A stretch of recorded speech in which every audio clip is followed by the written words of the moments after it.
Valorizzazione patrimonio immobiliare. Cosa si intende di preciso e nel concreto come si attuerà?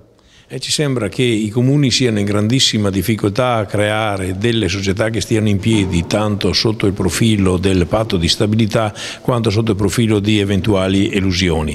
Ci sembra di aver studiato una tematica assistita da legali di grandissimo spessore a livello regionale, per cui studiare una società che individui i patrimoni comunali da dismettere, quindi da cedere, in acquisto a questa società o in base d'asta, con tutto uno schema dal giuridico al legale al tecnico, quindi ingegneristico, per la valorizzazione del patrimonio. È un servizio che i comuni attendono da molto tempo, siamo nella fase conclusiva con la nostra società di servizi, faremo questa nuova società che si chiamerà ANCI Immobiliare SRL, con la quale diamo assistenza ai comuni.